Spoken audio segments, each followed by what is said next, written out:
La robe ne convenait pas. Les manches ont avalé ses bras. L'ourlet traînait comme s'il ne lui appartenait pas. Elle n'avait que 10 ans. Toujours couchée avec sa poupée. Saisissait encore des pierres quand personne ne regardait. Avait encore des dents de lait. Mais ce jour-là, ils lui ont dit qu'elle était une femme. Les cloches ont sonné comme si c'était quelque chose à célébrer. Les invités ont souri comme s'ils ne regardaient pas l'enfant entrer dans une cage. L'homme à côté d'elle avait 20 ans de plus. Il agrippa sa main jusqu'à ce que ses jointures deviennent blanches. Elle n'a pas pleuré. Pas parce qu'elle ne voulait pas, mais parce qu'ils l'ont prévenue de ne pas le faire. Les bonnes épouses sont silencieuses. Le prêtre avait l'air ennuyé. Sa mère avait l'air fière. Son père avait l'air riche. Personne ne la regarda. Quand ils ont placé le voile sur ses yeux, le monde a disparu. Elle se souvient de la dentelle pressée contre ses lèvres, la cire de bougie coulant trop près de son pied, l'odeur du souffle de l'homme alors qu'il se penchait et dit « Souriez ou je vais vous faire ». La pièce a éclaté en applaudissements. La musique a commencé. Quelqu'un lui a tendu une fleur. La porte derrière elle s'est fermée. Ce n'était pas une cérémonie. C'était un enterrement. Cette nuit-là, ils l'ont conduite dans une chambre plus grande que toute sa maison. Le lit était trop haut, les draps trop propres, le silence trop fort. Elle se tenait là dans la robe, les bras engourdis, les genoux tremblants. Elle a attendu, car personne ne lui avait dit ce qui est venu ensuite. Pas vraiment. Juste chuchote. Juste des avertissements. Juste la façon dont les filles plus âgées se sont calmées quand quelqu'un a dit le mot « mariage ». Il est entré avec du vin. Rien dit. Boule à la porte. Quand il a tendu la main, elle tressaillit. C'est là qu'il a souri. Pas gentiment, mais comme quelqu'un qui avait attendu longtemps pour blesser quelque chose de petit. Elle était trop jeune pour le nommer, trop innocent pour le combattre, trop peur de crier. Elle s'est toujours allongée parce que c'est ce que les bonnes femmes ont fait. Le matin, ils l'ont félicitée, comme si elle avait accompli quelque chose de noble, comme si survivre la nuit l'avait rendue digne. Ils ont souri. Ils lui ont tendu des bonbons. Soit louée. Elle était maintenant une dame, un titre qu'elle portait comme une échymose sous la soie. Personne n'a demandé comment elle dormait. Personne n'a demandé si elle saignait. Personne n'a rien demandé, parce que sa voix n'avait pas d'importance. Pas plus. À partir de ce jour, elle lui appartenait. Son corps, son silence, son avenir. À 12 ans, elle avait appris à ne pas poser de questions. Pas parce qu'elle n'en avait pas, mais parce que les réponses sont venues avec le dos d'une main. Elle a demandé une fois pourquoi la porte était toujours verrouillée de l'extérieur. Elle s'est réveillée avec une tache sur son épaule et aucun souvenir de s'endormir. Elle regarda une fois trop longtemps un garçon stable.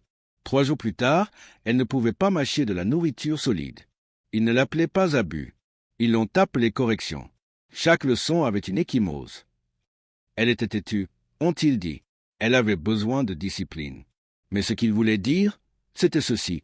Elle avait besoin d'oublier qui elle avait été et de se souvenir de qui elle appartenait maintenant. Ils ont donné ces règles au lieu de l'affection. Ne parlez pas à moins que vous parliez. Ne courez pas. Ne riez pas trop fort. Ne mangez pas avant lui. Ne pleurez pas là où quelqu'un peut vous voir. Elle a appris rapidement que la douleur était plus sûre que la tension. Quand il l'a ignorée, elle a respiré plus facilement. Quand il la regarda, elle se prépara. Il ne l'a jamais frappée là où cela a montré. Mais parfois, il n'avait pas besoin de la frapper du tout. Juste un regard, calme, pointu, étiré trop longtemps. Il la gelait plus que n'importe quelle ceinture. Les serviteurs ne se sont pas interférés. Ils ont chuchoté à huis clos, mais ils se sont rédigés lorsqu'il est passé. Ils ont habillé ses blessures à l'eau froide et des mots plus froids. C'est votre mari, mieux lui que quelqu'un de pire. Vous devez lui avoir donné une raison. Et lentement, elle a commencé à les croire. Cette douleur faisait partie de la bonne affaire. Cette obéissance a gagné la sécurité. Cette immobilité signifiait la survie. Elle a cessé de réagir. Lorsque la tasse a été lancée, elle s'est esquivée sans cligner des yeux. Lorsque son poignet a été tordu, elle retenait son souffle au lieu de crier. Quand il a traîné par le bras, elle a suivi sans résistance. Parce que les échymoses se sont estompées. Mais le bruit a aggravé les choses. À 12 ans, elle était un fantôme dans sa propre maison. Présent, mais pas là. Vivant, mais pas éveillé. Parfois, elle était assise devant le foyer pendant des heures, regardant les flammes manger le bois, souhaitant que ses pensées brûlent aussi. Et pourtant, en train de se soumettre le silence, sous le tressaillement, sous les yeux creusés, quelque chose de petit reste allumé. Pas espéré. Pas encore. Mais la mémoire, elle se souvenait de la sensation de courir pieds nus à travers l'herbe, riant si fort que ça faisait mal, tenir un livre et croire aux histoires. Et même s'ils avaient battu sa voix dans la poussière, ils n'ont jamais réussi à faire taire la partie d'elle qui savait encore. Elle n'est pas née pour ça. À 13 ans, elle avait appris à disparaître, dans le but cette fois. Pas par peur, mais hors de la conception. Elle se déplaçait tranquillement, ne parlait que lorsqu'on lui a demandé, à garder ses yeux baissés et ses pensées vives. Il pensait qu'elle était obéissante. Ce qu'elle était devenue était dangereuse. Parce que lorsque vous n'êtes pas autorisé à parler, vous apprenez à écouter. Et elle a tout écouté. Le pouvoir ne commence pas par la force. Cela commence par savoir ce que veulent les autres. Elle j'ai regardé le chevalier avec le doigt manquant éviter l'aile et la nuit. Elle a remarqué que l'évêque buvait pendant son jeûne. Elle a vu la plus grande crainte de son mari n'était pas la désobéissance, elle était ignorée. Elle ne lui a rien donné, pas de défi, pas de haine, juste du silence. Et cela a fonctionné. Il la frappa moins maintenant, pas parce qu'il était devenu doux, mais parce qu'elle était devenue illisible. Il ne pouvait plus trouver la fissure. Et des hommes comme lui ne savent que frapper ce qui est déjà cassé. Elle se déplaçait toujours à travers ses jours comme une ombre. Mais maintenant, c'est lui qui regardait. Elle a commencé à lire en secret, textes religieux, histoires, archives judiciaires. Des histoires de reines qui ont gouverné par des héritiers, de nobles qui ont comploté et survécu.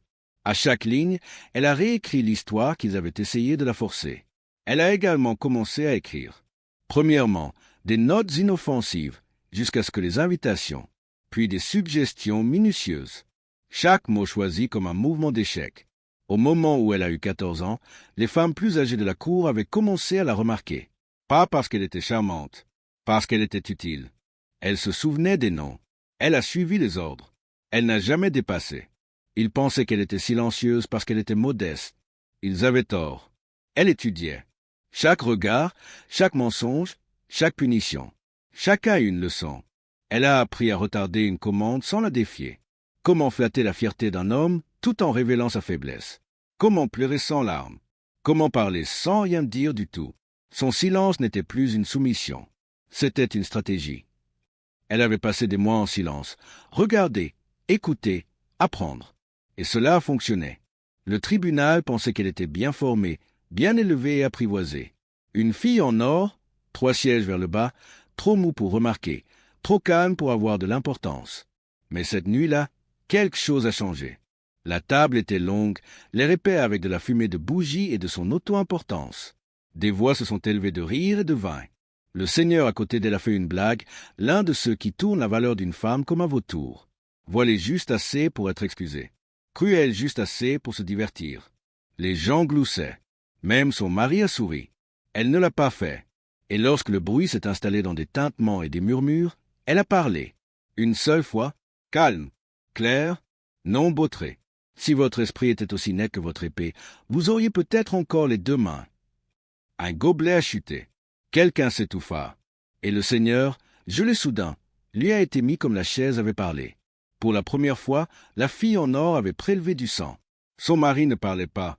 Son visage devint rouge, pas avec rage, mais avec quelque chose de pire. Confusion. Il ne comprenait pas ce qui venait de se passer. Seulement que la pièce l'avait remarqué. Seulement qu'elle l'avait fait devant eux tous. Elle baissa les yeux, leva sa tasse et buva. Cette nuit-là, il a giflé. 2 fois. Dur. Mais cette fois, la piqûre s'estompa rapidement. Parce qu'elle savait exactement pourquoi cela s'était produit. Parce qu'ils l'ont entendu. Parce qu'il a entendu. Parce que l'illusion a été fissurée. L'illusion a été fissurée. Le lendemain matin, les femmes de chambre étaient plus silencieuses. Les gardes étaient plus droits.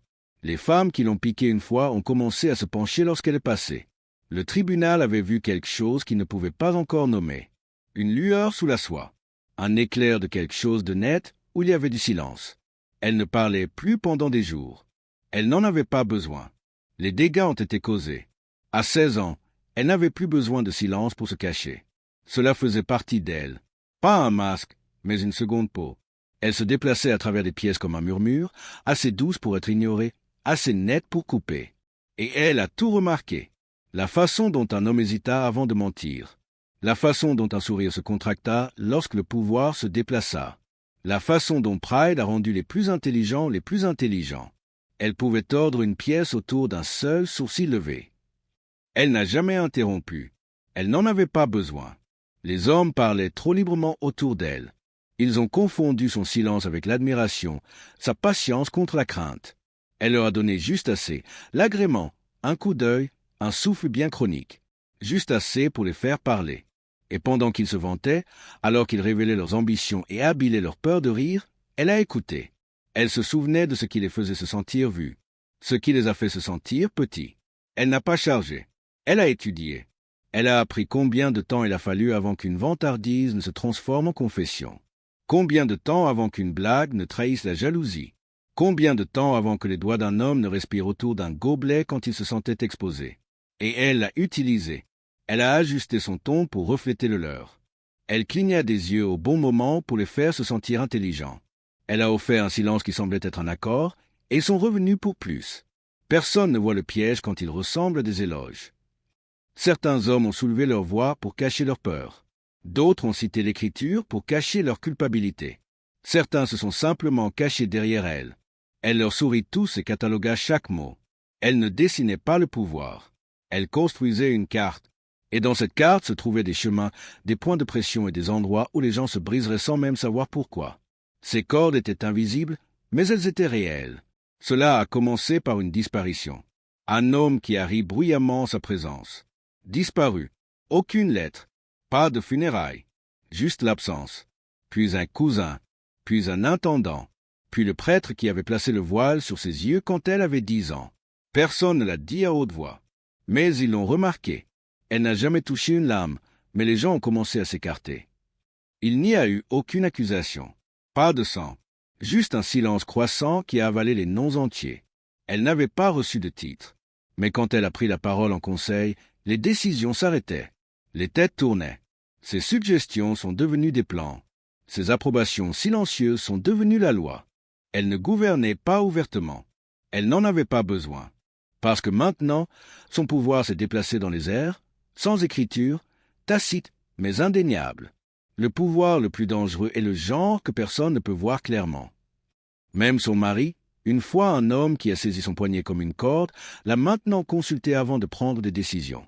Pas par amour, pas même par peur, mais l'habitude, parce que maintenant, tout le monde a compris qu'elle ne devait pas être ignorée.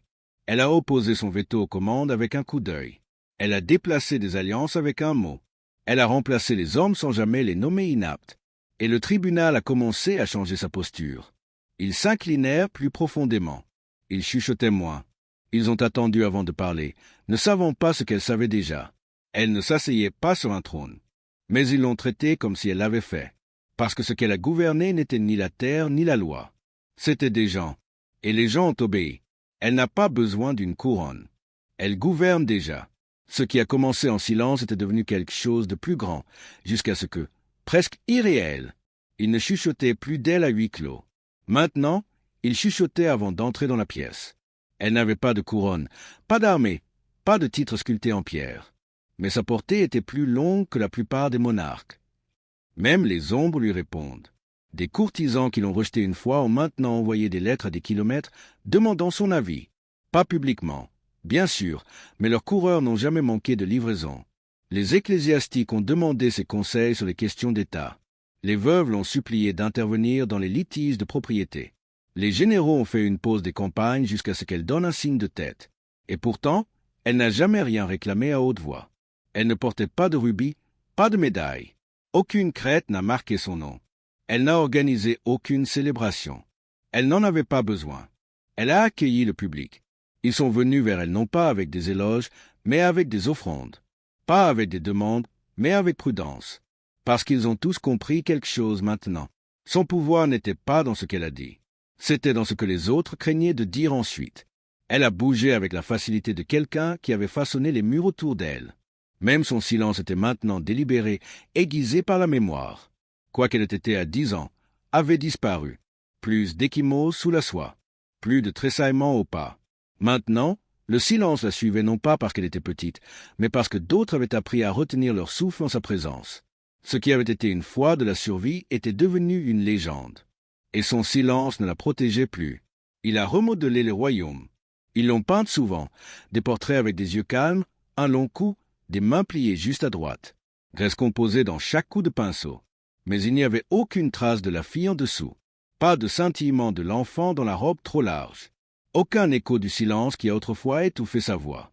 Et à travers toutes ces années, tout ce pouvoir, personne, pas même une fois, ne lui a demandé si elle était heureuse. Ils ont demandé comment elle gérait les domaines, comment elle a guidé le conseil, comment elle a gardé le tribunal en ordre. Mais jamais à propos de la fille qui saignait autrefois dans des draps en dentelle à 10 ans. Jamais sur l'empreinte de main qui n'a jamais tout à fait laissé la joue. Parce que tout le monde croyait qu'elle avait gagné. Mais elle ne l'avait pas fait. Vous ne gagnez pas lorsque vous survivez quelque chose comme ça. Vous vous adaptez. Vous arrêtez de chercher la douceur. Vous arrêtez d'espérer que quelqu'un pourrait demander. Vous avancez jusqu'à ce que vous oubliez à quoi ressemblait la paix. Elle avait tout maintenant. Statut, autorité, obéissance enveloppée en silence. Mais aucune des choses dont elle rêvait autrefois. Pas de prêt, pas de liberté. Aucune voix, elle ne pouvait appeler la sienne. Il y avait des rumeurs. Qu'elle a pleuré une fois dans une chapelle que personne n'était censé entrer. La bougie était sortie tôt. Le sol de pierre était froid. Elle s'est agenouillée pendant longtemps. Les mains encore, les yeux baissés. Pas de prière, pas de plaidoyer. Juste silence. Le même silence dans lequel elle avait été enterrée. Mais maintenant, elle le portait comme une armure. Et quand elle s'est levée, il n'y a pas eu de trace de larmes. Seul le calme. Seule la femme qu'ils connaissaient tous. Seule la fille qu'ils n'ont jamais essayé d'économiser. Elle est sortie de la chapelle. Et les gardes étaient plus droits. Les femmes de chambre ont baissé les yeux. Le tribunal a repris ses jeux. Parce que maintenant, ils ont compris, vous ne remettez pas en question la femme la plus puissante d'Angleterre. Pas de son ascension, et jamais de sa ruine.